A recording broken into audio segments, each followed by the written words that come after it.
Around the time that I was 9 or 10 years old, my immediate family stopped paying visits to my maternal grandmother. I remember it taking me what seems like an unusual amount of time to figure out that we weren't seeing her anymore, and when I did, I just sort of didn't question it. I know that might sound very callous, but I think even though I was very young, I realized what a sensitive subject it was.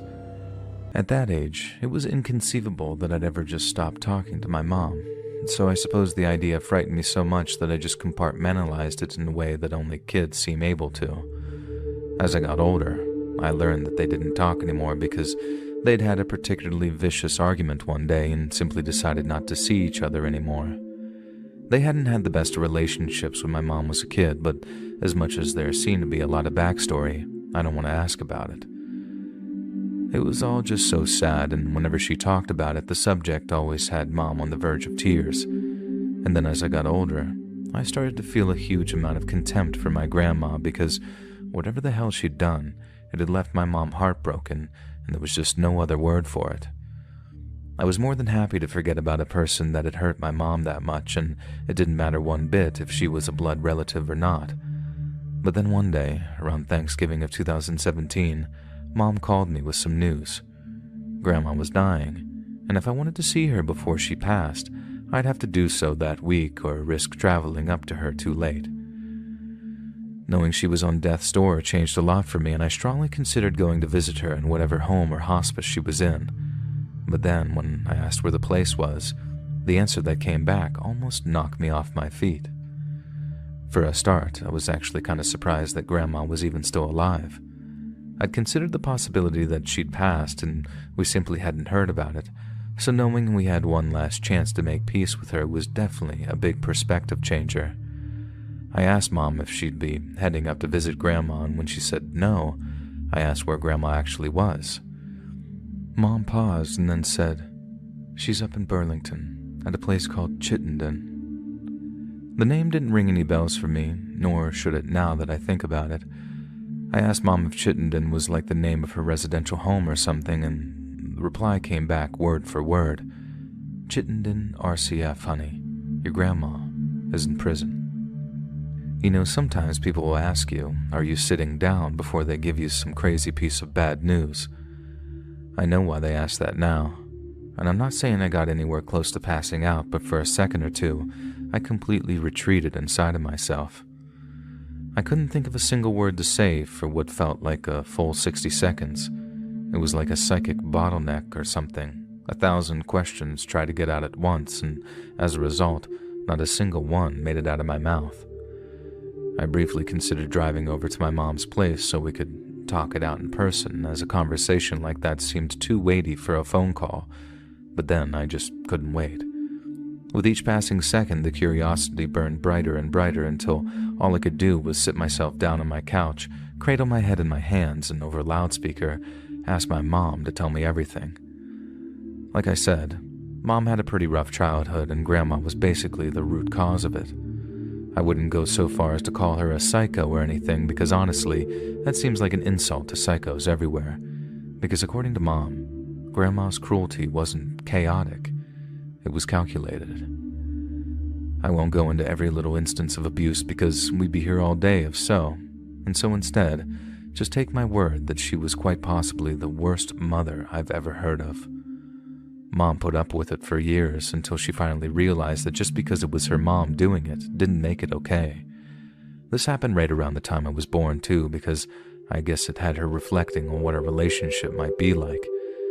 But then, surprisingly, Grandma at least attempted to change her ways.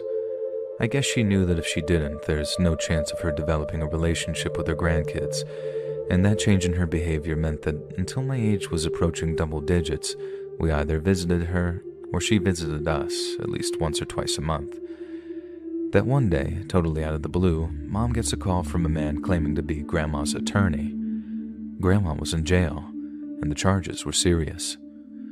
Mom said she thought the charges might be DUI related, that maybe she'd hit a car driving drunk, or God forbid, maybe even hurt someone too. But regardless of the specifics, Mom starts asking the attorney about the whole bail process because she'd never had to bail anyone out of jail before. And that's when the attorney tells her that bail would be in the region of $500,000. Mom said she felt her stomach tying itself in knots when she heard that number, as it told her everything she needed to know about the severity of the crime. Grandma hadn't just been caught driving after one too many. Whatever she'd done, she was looking at a lengthy prison sentence for it. But what the hell could she have done to warrant such a punishment? And when the answer came back, Mom said she felt her stomach tying itself in knots when she heard that number, and it told her everything she needed to know about the severity of the crime. Grandma hadn't just been caught driving after one too many. Whatever she'd done, she was looking at a lengthy prison sentence for it. But what the hell could she have done to warrant such a punishment? When the answer came back, Mom said she had to pick her jaw up off the floor. It just didn't seem real. Grandma was being charged with 4 counts of solicitation to commit murder, 4 counts of conspiracy to commit murder, and 1 count of being an accessory to murder. Long story short, Grandma had been in a long-running dispute with one of her neighbors, some family of young professionals who had 2 young children. We never found out exactly what it was over, but instead of moving or building a higher fence or something, Grandma came up with a different kind of solution to the not-so-neighborly rivalry. She went on the internet and tried to hire a contract killer. I don't know if she just wasn't all that computer literate or it was just all the craziness coming out of her, but the story goes that Grandma plugged in how to hire a hitman into Google, and after an indeterminate period of time, she found herself exchanging emails with a man who claimed to run a secretive murder-for-hire business. Grandma was willing to blow the vast majority of her life savings in her attempt to hire a guy to kill her neighbors.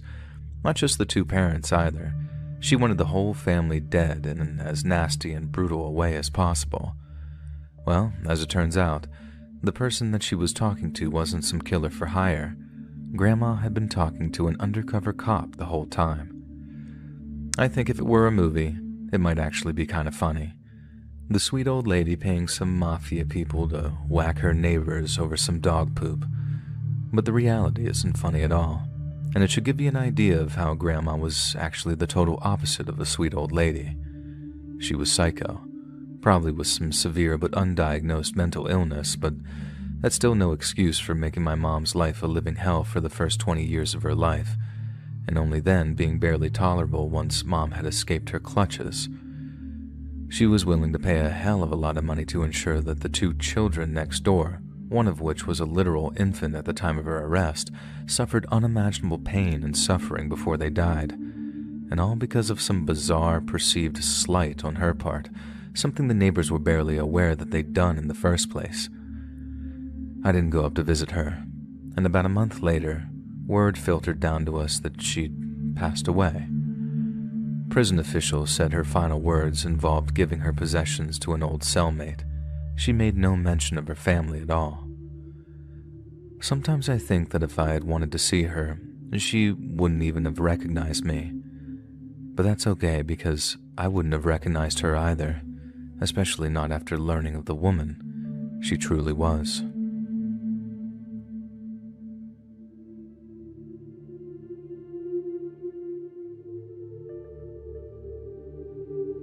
A couple years ago, after helping my elderly parents clear out their attic, I came across a box of old photos.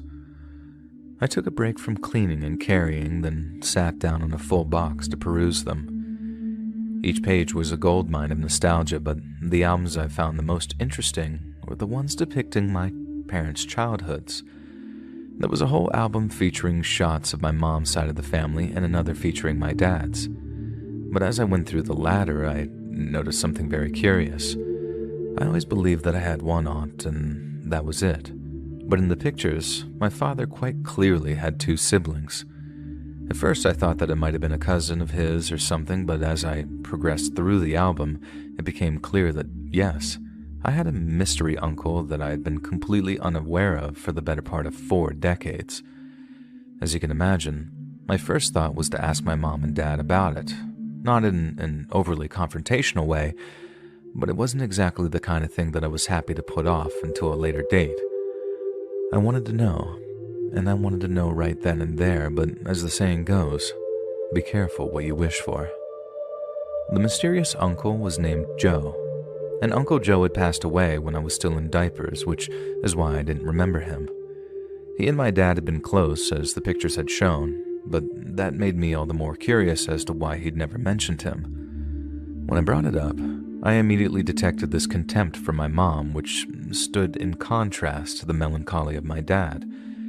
This was my first big clue that whatever happened, it had been some sudden, random tragedy, or at least there had to be a little more to the story than that. And boy, was there ever. One day, Dad drives over to Uncle Joe's to borrow a hacksaw or something. He knocks on the front door and there's no answer, but instead of just driving back empty-handed, he walks into the backyard to let himself in the back door. The back door is open and my dad calls out for Uncle Joe, but again, there's no reply. His truck was in the driveway and his dogs were in the kitchen, so Dad figured that his brother was home, and he was. He was hanging by a necktie in his closet, and my dad was the one that found him. Dad said Uncle Joe was still warm when he found him, and he tried CPR to bring him back, but it was no good. After that, he went out to his car, called 911, and just sat there crying until they showed up. I can't imagine how painful that must have been for him. Finding out your brother just took his own life is one thing, but being the one to find him, that's a whole other level of messed up. A lot of folks attended his funeral, all asking why Joe would do something like that because, to everyone that knew him, it was a complete mystery.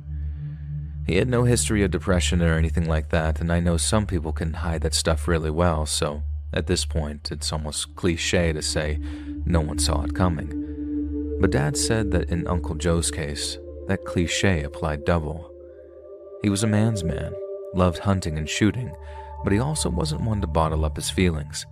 If he had a problem or something on his mind, he wasn't afraid to share it, and my dad was usually his first person to call.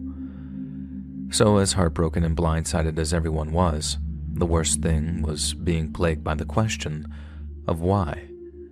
But just a few weeks later, Dad gets a call from the county sheriff who asks if he can stop by to have a talk with him.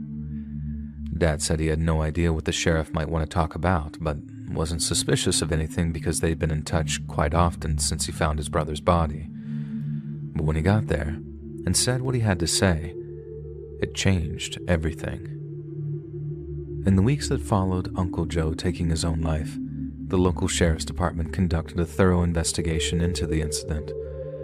They didn't want to speculate on what might have happened until they had all the available evidence, but once they did, an extremely chilling picture began to emerge, one that was all summed up in Joe's note. As you already know, all Joe did was hang himself in his closet, but according to the note, that's not what he planned to do, as it contained a long-winded apology on why he had to kill his whole family. He hadn't just planned on taking his own life, he had planned on killing my dad, my mom, and me, along with Lord knows who else before he finally decided to check out early. Obviously, Uncle Joe hadn't done that. He hadn't hurt anyone but himself.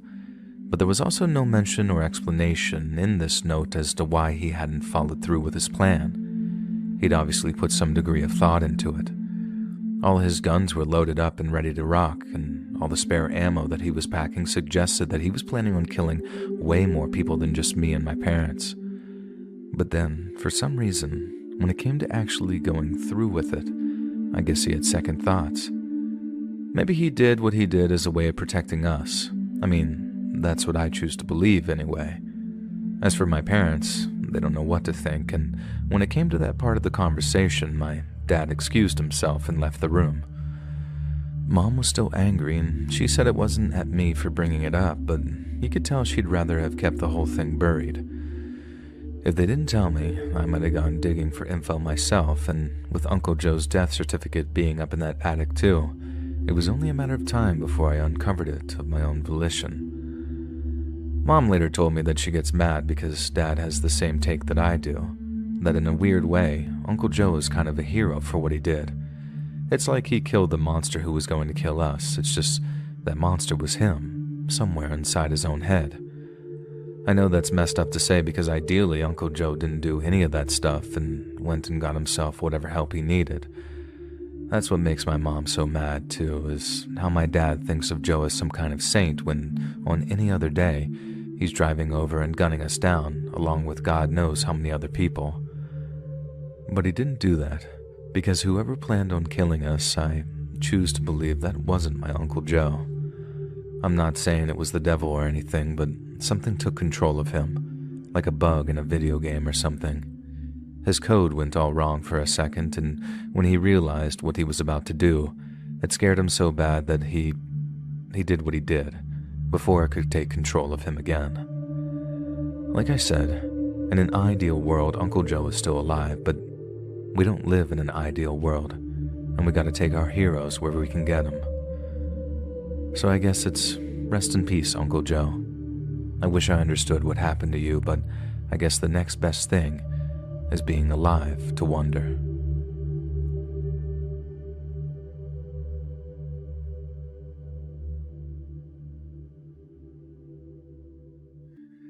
After my dad passed away, my wife and I moved my mom in with us, and she got to spend her last few years in the comfort of family. We couldn't afford a home, but even if we did have the money, she'd never have accepted living in one. The way she saw it, selling the house and saving on retirement home money meant more cash towards our kids' college fund. But first, I'd have to clean the place out, do a little redecorating, then put the place on the market. And so one day, I went over to the house to start clearing it out. I started with the ground floors, made my way to the second, and then finally, I was faced with clearing out the attic. But then as I was doing so, I realized a lot of the stuff up there amounted to a chronicling of my family history. There were all kinds of photo albums, mementos from Hawaiian vacations, and then a whole folder stuffed with pieces of paperwork like birth and death certificates. And that's how I found out my last name was not actually my last name, and that at some point, my parents had gone about changing the name of our family. From what I could tell, this all took place when I was 4 years old, so it was no wonder I had no memory of it. But then, as you can imagine, I was intensely curious as to why this name change took place, so the first chance I got, I asked my mom about it. I already figured that the reason a whole family might change their name probably wasn't a good one. We'd been either running from something or hiding something, or probably a combination of the two. So when I put aside the time to actually sit down with Mom, show her the paperwork, and ask why our family changed its name, I knew it wasn't going to be an easy 2-minute explanation. The kids were at school, my wife was at work, and Mom was watching TV in our living room. Then, in as delicate a manner as possible, I asked my mom if we could talk, and then showed her the paperwork that proved that she and my dad had changed our family name. I'd expected some kind of emotional reaction, but instead, Mom acted resigned to my question. She knew that I'd probably find the paperwork during the process of clearing their home, which for the record wasn't the same one that I grew up in. The thought had occurred to her, and it had panicked her at first, but since the events in question were more than 40 years old, it was always an inevitability that I'd find out in some way. She figured then would be as good a time as ever. Mom explained that I had an uncle that I'd never been aware of, one who died when I was still in diapers. The circumstances of his death had caused a great scandal, so to avoid being harangued by journalists and vigilante types, my parents decided to change our name, then moved across the country to begin a new life. I think Mom tried to avoid telling me what I actually wanted to know. It was like watching her taking bites out of each side of a devil dog, carefully scraping away the cake part, too scared to get to what holds it all together. I had to ask her directly to get her to tell me, and this, in so many words, is what she said in return. My paternal uncle and my future aunt by marriage met while they were in college. They had an on-again, off-again relationship, and apparently my father believed it was doomed. But then suddenly, and inexplicably, they announced that they were engaged. Again, my dad thought that they'd eventually just break it off. They weren't a good fit, and it seemed only a matter of time before they broke things off for good. But then when it came to the wedding, my dad said that he slowly realized what his brother saw in his new bride. Her family were very rich. From what Mom said, they were old and new money. All their cash came down from way before, and they'd invested it wisely, and it showed. Mom said they owned a chain of canning factories or something, and this is back when canning was a much bigger industry. So in short, they were loaded. Dad knew it was a bad idea to marry for money, but my uncle wouldn't listen, and he and his bride were married in a lavish ceremony at some country estate. The first few months lived up to the term honeymoon period, but after that it was back to business as usual. There were fights, talk of annulment and divorce, but still the couple went on, and with my uncle having become accustomed to a certain lifestyle, he wasn't willing to give up easily. And then came the accident. My aunt and uncle had been out hiking when my aunt had apparently taken a nasty fall. She was rushed to the hospital with life-threatening injuries, and the doctors managed to save her life, but after the surgery, our family got the bad news. She would never walk again and was unlikely to regain the use of her arms. She proved the doctors wrong on the second part. Well, half wrong in that she regained the use of one of her arms, but she was confined to a wheelchair for the rest of her life. Mom and Dad noticed that my uncle was acting strangely in the aftermath of the accident, but I mean, who wouldn't? Even if their relationship was rocky, he still loved his wife in some capacity. At least my parents thought so. So it was only natural that my uncle wasn't in a good place following the accident. They had to remodel their house, the prospect of children was pretty much off the table, and it was a terrible transitionary time, but everyone adjusted. Or so they thought. One day my dad gets a call from my grandpa who had some more bad news. My uncle was dead, and so was my aunt. Both had taken their own lives. Obviously, this was incredibly shocking news, but that wasn't all of it. As things progressed, the family got more and more info, learning that my uncle had hung himself first before my aunt had overdosed on pills. And before she did, she left a note. Only my father and grandfather actually read it, and as far as I know, it's back in some evidence file someplace if it's not already been destroyed. But what it said was even more shocking than the acts that immediately surrounded its writing. Basically, my aunt's accident wasn't an accident. My uncle had pushed her. They had an argument, and she hit him, and he shoved her. She fell back way further than he'd intended to shove her, then down the rocky hillside she went, never to fully recover. I guess my uncle could have just finished her off there and then, but he didn't, and she never breathed a word of the shove to the police. Instead, my aunt pretended to let bygones be bygones. I don't know how she pulled it off, but she did, when in reality, she was intent on revenge. All the letter said was that she wore him down until he did it, and God knows what the hell that entailed exactly. But I imagine she played a lot on his guilt and how he was trapped with her, whatever hurt the most, until finally he just couldn't take it anymore. Obviously, there were no arrests or anything, but boy did the media want to know all about my uncle and his relationship with my aunt. And to get answers, they sought out my dad. All the unwanted attention was really bad for our family, and apparently some people got it into their heads that my dad was somehow in on it.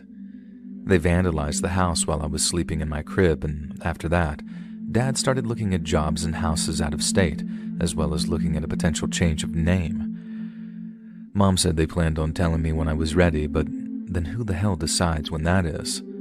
They put it off and put it off until eventually they decided it was just best to keep it a secret.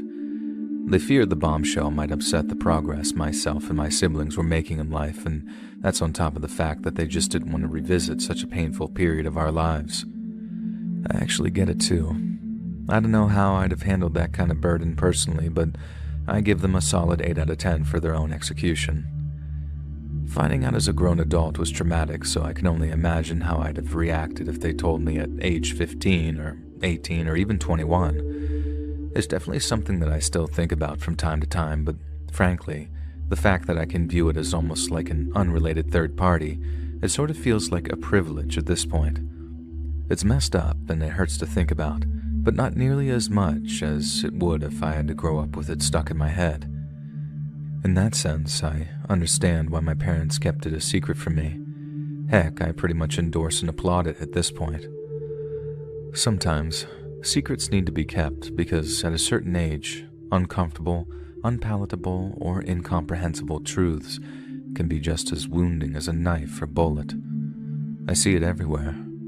Kids who grow up knowing too much too soon. They're old before their time in a way, and it's something they carry with them into adulthood. But I didn't have to carry anything with me.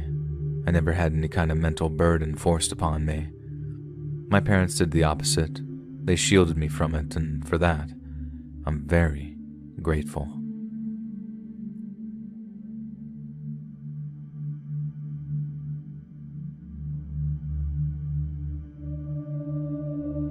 I was really young when my family fell apart. Too young to really understand what's going on, but old enough for it to hurt like hell.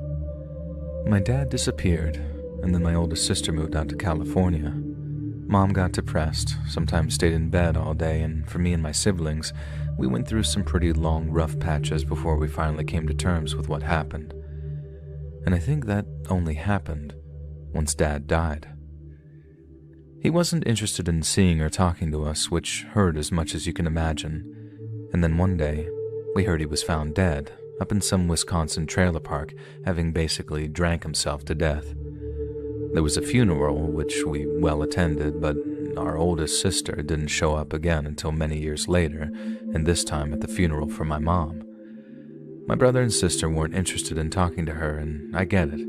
She acted in almost the exact same way Dad did, not wanting to talk to us, not wanting to see us, not even just a little, so we could at least hope of putting the family back together. So when she did finally show back up again, and did so purely on her own terms, our brother and younger sister united against her, and it was up to me to form the very morbid welcoming committee. I invited her to stay with me and my wife while she was back in town, but she declined and booked a hotel room instead. But then, the afternoon after the funeral, where we had a pretty good catch-up, she called and asked if she could come over for coffee. She was leaving town again the next day due to work commitments, and since our siblings still weren't returning her calls, she figured why not spend an evening with the only family member who would. I thought she just wanted to hang out and continue the catch-up, but as it turned out, she had something very specific she wanted to tell me, and at first I didn't even know if I actually wanted to hear it. The first inkling I had that she was about to drop something significant on me was when she asked if we could get some privacy. I had my suspicions that the meeting might be an emotional one, as there was no telling when we'd see each other again, so I simply brewed us a pot of coffee and then we went upstairs to my office to talk. My sister gave me a lot of backstory, but the gist of it was this. She told me the reason our family fell apart back when I was still in elementary school, and hearing it made my head spin. I've been loosely aware of the existence of an aunt on my dad's side, but we never spoke to her or saw her, even when things were going good for us. And there was also a good reason for that. My aunt was crazy, which wouldn't have necessarily been a major problem on its own, but by the sounds of it, she had one hell of a criminal streak too. She drank, used drugs, she dabbled in selling her own body, and she hung out with some very bad people. Any kind of ally she had, she used up and spat out in a depressingly familiar routine. She'd play on your kindness, get whatever she needed, whether it be money, a place to stay, or a ride to heck knows where, and then she'd be gone again. Any promise of future sobriety having completely evaporated. This happened time and time again until finally everyone got sick of her and just cut her off financially. They still made time for her, but there were no more interventions, and no more money wiring to random bank accounts. Anyway, right around the time I was in second grade, my aunt calls my dad with yet another request for money. Only this time, it was different. The payment isn't to some shady bank account, and the request doesn't involve wiring cash to some crackhead truck stop.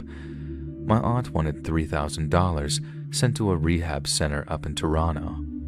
She wanted to get clean. She just needed to get away from her old stomping grounds, and when my dad asked what had inspired the change, she said that she'd come into some money, enough for a new start, and she didn't want to risk blowing it on drugs.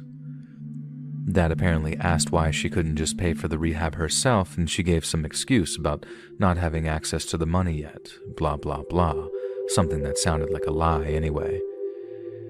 Any other time, my dad would have told her to get lost, but as I said, That time seemed different.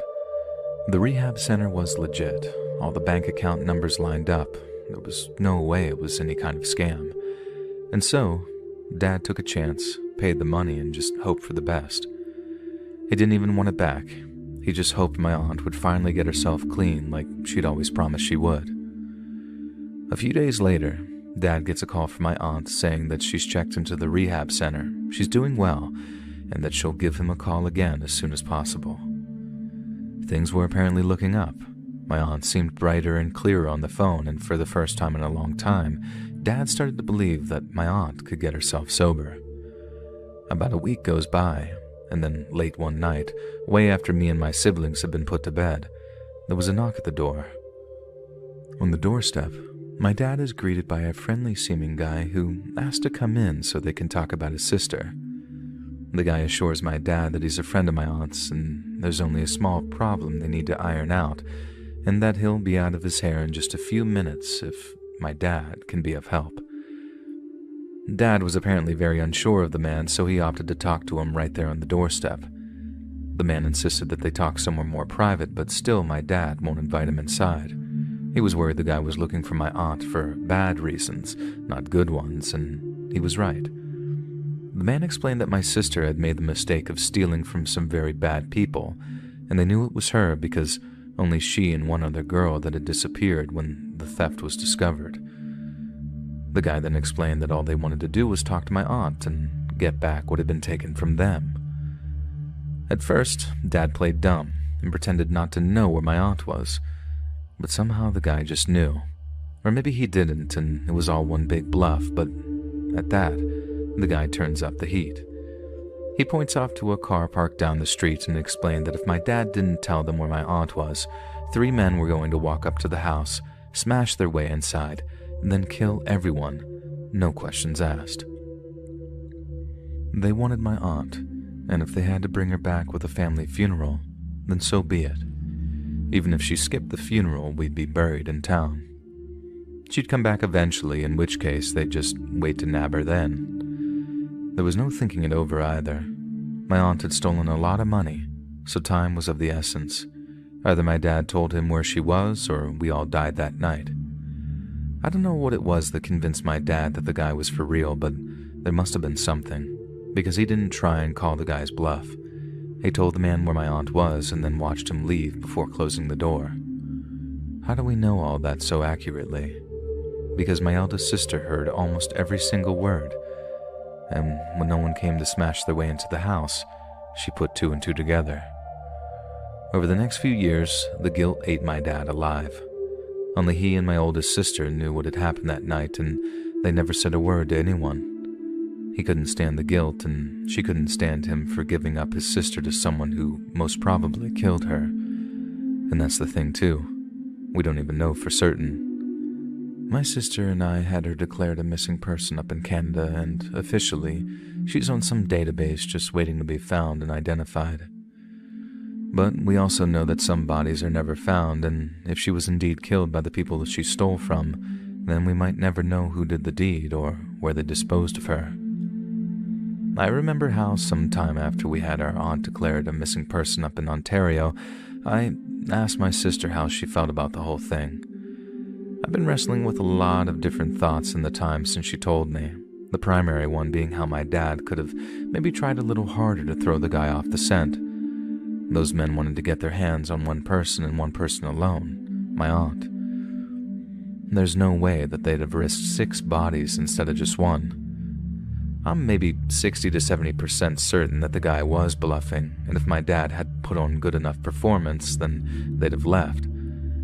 But then, I'm also pretty sure that if they found out that my dad had lied, or helped my aunt get away with the money, and whoever was stolen from would see him as a part of the plot. They might not have killed us all that night when that guy showed up on our doorstep, but if they were serious, then they'd have to come back for sure once they figured out that my dad had known where she was. That's basically the answer my sister gave too, just with a slightly different flavor. She doesn't even think the rehab thing was real, since the center our aunt was attending could have refunded her money and let her walk out with the cash. Some privately run centers let you do that. They're under no obligation to detain you, and they operate very much on the customer is always right sort of basis. My sister thinks our aunt checked in, took a shower, ate dinner, then checked out again the next morning, saying that she didn't feel the regimen was for her. She then calls my dad on the way out, reassures him she's doing good, and then basically just kind of disappeared. The cops up in Canada say there's no evidence of any foul play and that our aunt might still be alive and well, possibly even living there illegally under an assumed identity. But both my sister and me, we think otherwise. Those guys, whoever they were that our aunt had stolen from, they never made a return visit. If Dad had told them where she was and she wasn't there when their goons arrived in Toronto, there'd for sure have been hell to pay.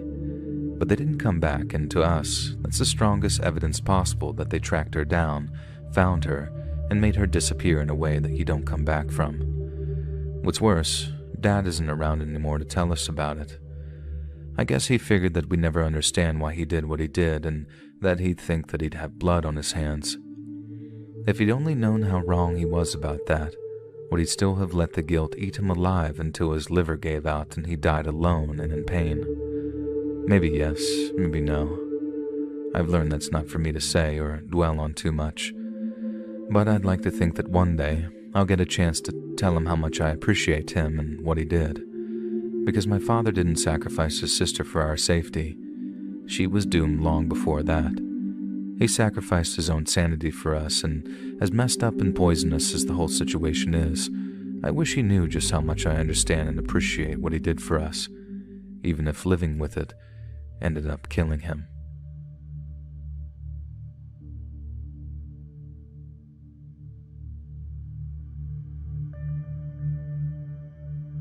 My father came to America in 1946, at the age of just 19 years old. He'd somehow survived growing up during WW2, in that era in Poland, and he tried his best to make a life for himself once peace arrived, but it proved impossible.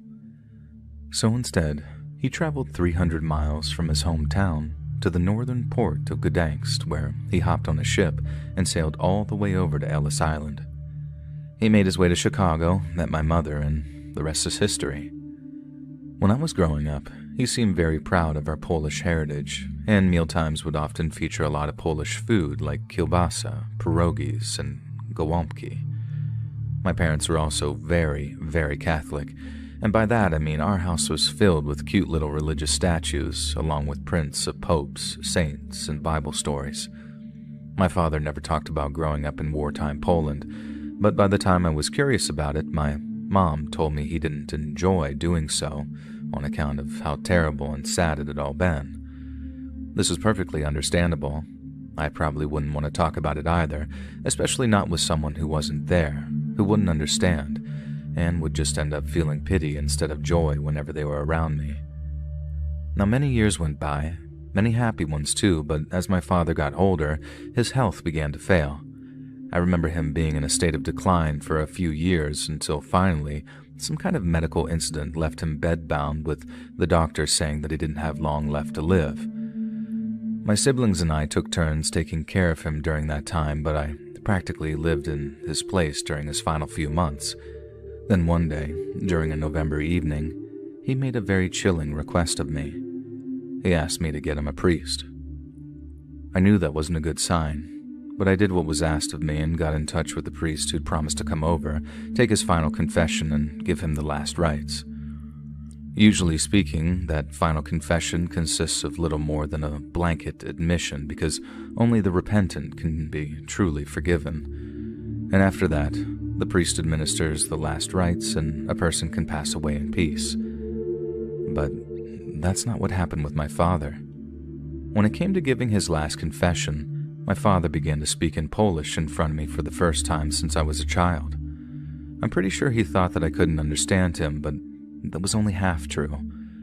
My Polish has never been great, but I can understand way more than I can speak, and I didn't understand every word my father said to the priest that evening, but I got the gist, and I don't think I've ever heard anything that's horrified me that much, upset me that much, or made me angry that much in my whole entire life. What I heard were fractured pieces of information, but as I said, the gist of it was clear. The reason my father had left Poland in 1946 was because he'd taken part in an act of mass murder, and if caught by the authorities, would have been hanged for his participation. For those that don't know, Poland got it really bad during the Second World War, and the situation in my father's hometown was no different. Right from the get-go, the Germans were massacring the townspeople, including one incident where they summoned everyone to the local athletic stadium and then publicly executed more than 50 people. There was a lot of resistance, with local partisans managing to kill a handful of SS officers, but every time they got hit, the Germans hit back 10 times harder. They killed hundreds of people and deported thousands more, so that by the end of the war, Kielce was a shadow of what it had been beforehand. But then after the Germans were kicked out of Poland by the Russians and various partisan groups, the peace was almost as bad as the war. Since my father's hometown had dozens of empty houses and apartments from all the people that had been deported or killed, a human tidal wave of refugees and traumatized survivors showed up looking for somewhere to live. Some of these people had lived there before the war and came back to find their houses had been either taken over by squatters or completely destroyed. So with no place else to go, they had to basically set up camp on the edge of town. The camp then grew and grew, with hundreds more refugees showing up because they heard my father's hometown was a good place to stay. Then, just like many situations like that, your good apples got along to get along, while the bad apples started giving the refugees at the camp a very bad reputation. One day, my father said it was summertime. A woman began running around town asking if people had seen her young son. He was 6 or 7 years old, around that kind of age, and he'd overstayed his curfew long enough for his mother to become worried. An impromptu search party was formed, and they go around asking if anyone's seen the boy. Then, in the course of their search, they either decide or discover that the missing boy had been playing out near the refugee camp with some of the kids who'd lived there. Well, one thing leads to another, and a posse of townsfolk march down to the camp and demand the return of the missing child. Someone in the camp doesn't take kindly to the accusation, and a fight breaks out. There were far more men in the camp than were in the posse, so they were soon overwhelmed and driven off. But when they showed back up in town, all bloodied and bruised, they told everyone the refugees did kidnap the kid. But not only that, they told everyone that people in the camp had kidnapped the boy and wouldn't give him back because they'd killed him. I guess the tension between the townspeople and the refugees was so bad that the townspeople didn't question the search party's claims. Then, just like in some old Frankenstein movie, the men and boys of the town formed a huge mob, then marched out of the refugee camp, and my father had been part of that mob. When they arrived, some of the men from the refugee camp tried to stop them from entering, but it was no use. The mob were many, and the defenders were few. They burned tents and wagons, beat people, stabbed people, set people on fire.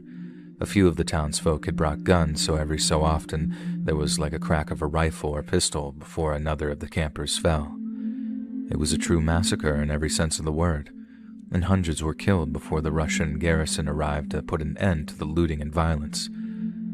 Only when they threatened to machine gun everyone running riot in the camp did the crowd disperse, but the new Russian-backed government couldn't allow that kind of lawlessness. They sent soldiers to round up everyone who had been part of the murderous mob and executed 12 of them by hanging in the days that followed. After that, many of the others who descended on the camp, my father included, decided to flee rather than face a Red Army firing squad. And that's how he ended up going north to Gdansk, and how he ended up coming to America. As it was happening, my dad's confession, all I got were fractured pieces of information, but it was enough to figure out the exact incident that he was referring to historically. I remember the feeling of my heart sinking in my chest when I realized every word he'd said was true, and that there was a whole Wikipedia article detailing what had happened in the build-up to it, as well as the aftermath. I think I could write for hours, and it still wouldn't sum up all those feelings of anger and shame and heartbreak I felt. Imagine it. Imagine going your whole life looking up to your father, seeing him as your greatest protector and thinking he wouldn't hurt a fly. Then one day, you find out that he gleefully stole from the women and children he used rocks. That's right, rocks to kill. Not all of the mob were armed when they descended on the camp, and those that didn't have guns or knives or farm tools to kill with used their fists, feet, sticks, and stones. I never asked my father about what happened in his hometown. I wanted to, but I couldn't bring myself to. I just did what I could to make him as comfortable as possible, and he died a few days later. I never breathed a word of what I'd heard at his funeral, and all that horror and guilt was masked by grief, and when it came to dividing up his meager estate, I knew where my portion of the money was going. I'm sure the synagogue and the homeless shelter in my father's old Polish hometown were very surprised when donations of a few $1,000s each arrived in their bank accounts, but if they tried, they were unable to reach out and thank me for them. But that's okay with me because I didn't make those donations in my name. I made them in my father's. Because if all the Catholic fire and brimstone stuff is actually real, I figured he could use all the help he could get just getting into purgatory. Because unless there really is such a thing as a benevolent and merciful, all-forgiving God, I can't see him getting into heaven. At least, not right away.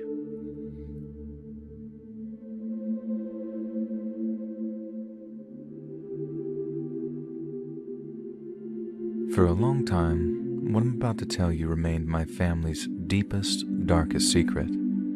Certain individuals would have been more than happy for it to remain that way too. Their thinking was, what people don't know can't hurt them. But others disagreed. When my aunt passed away following a long drawn-out battle with cancer, she gave her attorney a very specific set of instructions, and one of them involved delivering a package of old documents to me personally. Upon opening it, one of the first things I laid eyes on were these newspaper clippings of birth announcements for 2 children.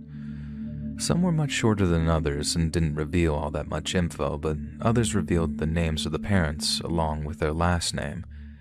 It was my last name, and the parents' names were the same as my parents.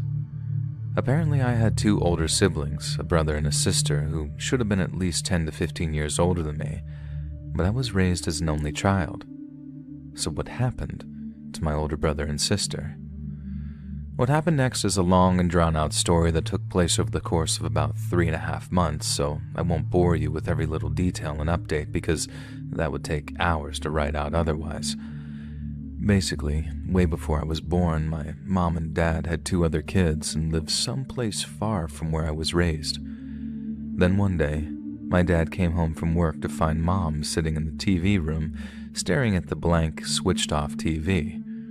She was catatonic, wouldn't respond to my dad or any other stimulus for that matter, and when he went upstairs to look for my brother and sister, he found my sister tucked in bed, soaking wet, while my brother was still lying in the bathtub.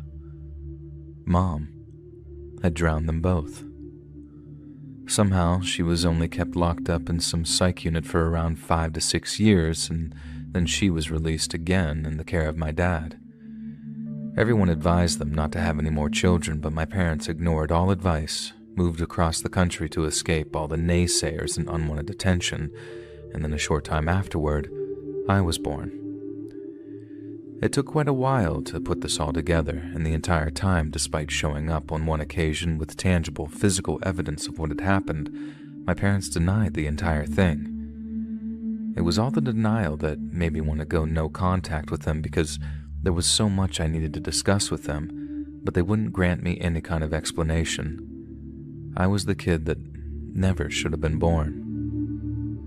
And grateful for life, but acutely aware of how irresponsible it was for my parents to have another child, that child being me.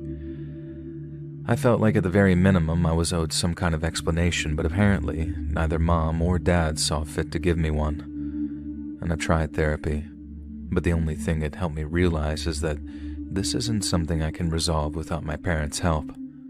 I've reached out on occasion just to check in on them and ask if they're finally ready to talk to me about what happened, but thus far, every attempt has been denied. I hope that one day they'll be ready to talk about it, or at least one of them will be ready to talk about it. But every day that passes, the time I have left with them gets shorter and shorter, and sometimes I think they'll never be ready I'm scared that the only things I'll have to connect me to the brother and sister I never met are old newspaper clippings and unanswered questions.